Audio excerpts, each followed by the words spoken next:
Hi everyone. I already did this morning the lesson one of hemp, like finding out, oh my God, dealing with the confusion of cannabis and hemp and marijuana. So I wasn't going to do another video until tomorrow regarding the endocannabinoid system, but I received an email today. That's my dog that's doing all the chirping. I received an email today regarding Copaiba, and I was informed that Copaiba essential oil is as powerful, if not more, than CBD.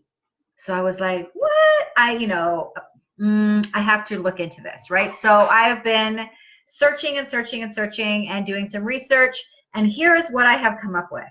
Okay, so is Copaiba more powerful than CBD or vice versa?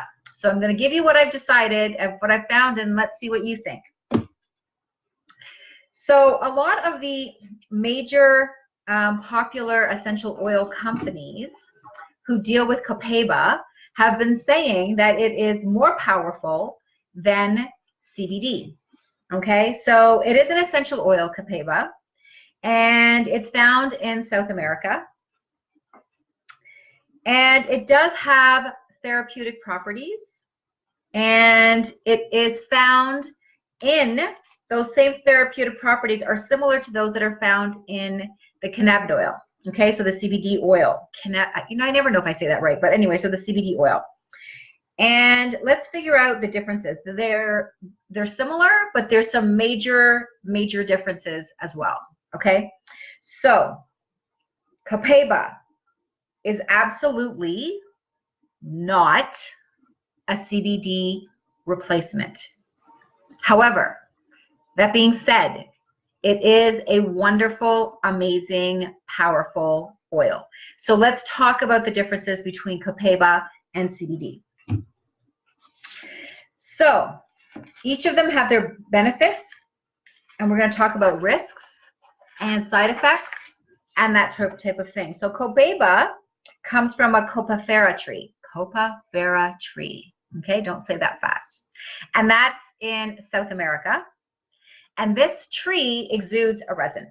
Okay, and this resin is then steam distilled, and the end product is this essential oil. And they actually used to use this resin as a lacquer or a varnish because it goes from like a clear to a dark brown resin. So they use this resin, they use it for lacquers and varnishes, but when it's steam distilled, the end product is this essential oil called Copaiba. So after putting it under scientific eyes and studying it some more, it does have this wonderful antibacterial wound healing process, and it does have high anti-inflammatory properties as well. So yes, it does have some amazing properties. So that's where they started saying it's better than or comparable to CBD, because CBD is very high in anti-inflammation properties itself. Okay, so I looked about this some more, and there is a substance in Copaiba called, and I am just gonna murder this.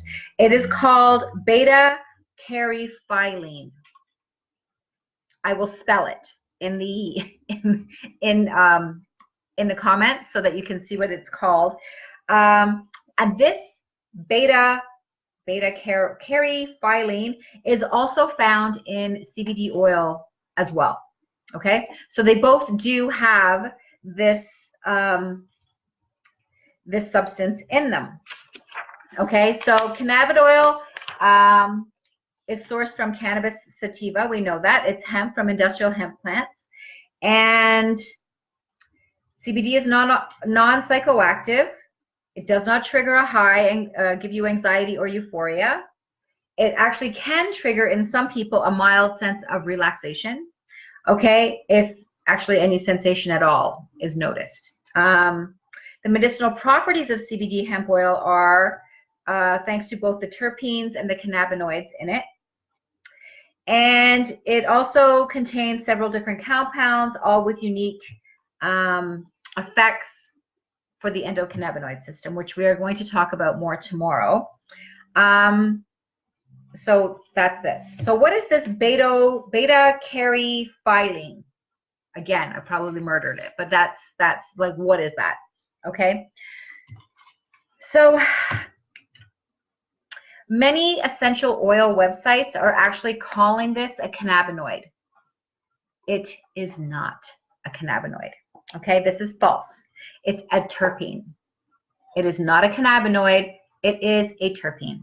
Okay, terpenes are similar to cannabinoids because they're thought to have many medicinal properties of their own, and some terpenes do interact with our cannabinoid receptors, and they are mainly aromatic compounds responsible for the smells.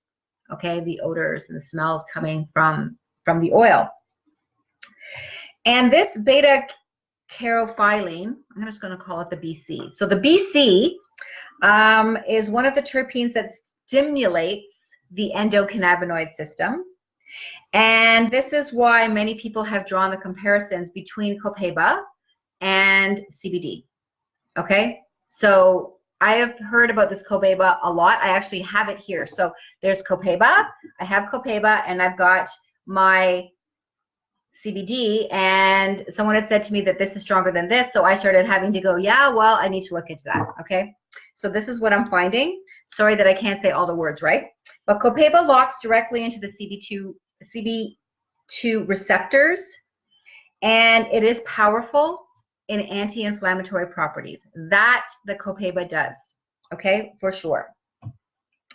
It's powerful in that, and the fact that it's the most powerful ingredient on the planet, Copaiba, is entirely, it's false. They've exaggerated that, okay? It is a powerful one, that is for sure, no doubt about it, but is it the most powerful?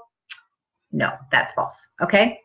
So beyond Copaiba's BC, the beta, whatever, I'm not gonna say it, it just doesn't live up to the higher standards of CBD. All right, so CBD targets inflammation in many ways beyond what the BC terpenes can do.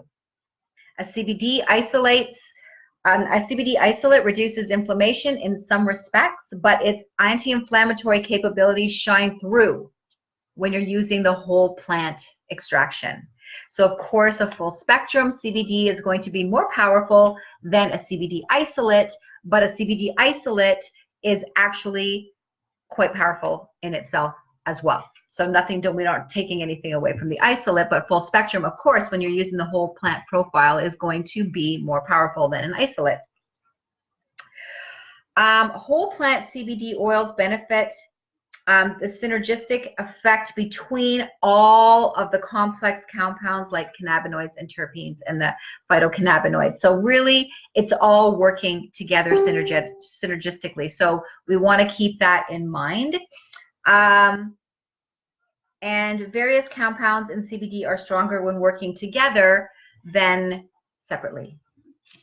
Okay, so you want that whole thing that's working together as a full plant profile is, of course, going to work stronger than any one of those terpenes or phytocannabinoids working all by themselves. Okay, so are there any risks with CBD and Copaiba? So let's take a look at that. So the side effects of CBD are so mild that they actually are kind of non-existent. And even if you took too much, you're going to be fine. Okay, there's really nothing that, your body will tolerate it, and it's completely fine. However, Copaiba, it's safe to use internally in only low doses. However, most people use it externally, so in creams and oils and butters, like on top of the skin. So it's more of a topical, but you can take it. It's got a very strong taste, so you're probably going to want to put it into a vegan cap if you're taking it internally. There's no recommended maximum dosage for CBD, but if you ingest too much Copaiba, it will trigger nausea, vomiting, gastrointestinal distress, and you may experience similar symptoms as as you do in food poisoning. Okay, so there is a huge difference. Overall, Copaiba is pale compared to CBD. However, that being said, you know, Copaiba also has its own benefits, and it is a wonderfully strong essential oil, no doubt about it. It's great for skincare. It will help to eliminate scars. So far from what I've read, it relieves congestion when you inhale it. It's anti-inflammatory. It helps to reduce. It's a great pain reduction. It's got a great analgesic effect, so that's really great. So it helps to reduce pain and loosen the muscles. So that's good. It helps to prevent infection. All right. So it's a booster for the immune system, so that's good too. And it has been said that it is a little bit diuretic in nature, so it'll help the body detoxify by stimulating urination. So is Copaiba a great oil? Absolutely. Is it better than CBD? No. Okay, so I'm not saying that CBD is the be-all to end-all and we're never going to find anything stronger than that. Maybe we won't. But the statement that Copaiba is stronger than CBD is a false statement. Okay, so I know that, like I said, some of the major essential oil companies are actually saying that it is, and I wanted to find out for sure because I'm always looking for great ways to help my clients, and I want to make sure that I am giving them proper information and I am not biased one way or the other. I have to do my research. So that's the research that I've come up with. So please let me know what you think about that, and if you've learned anything or if you know something that I am not saying. So that's what I've come up with today in some really quick research. So let me know what you come up with. Have a great day. Talk to you later. Bye. Thanks for listening.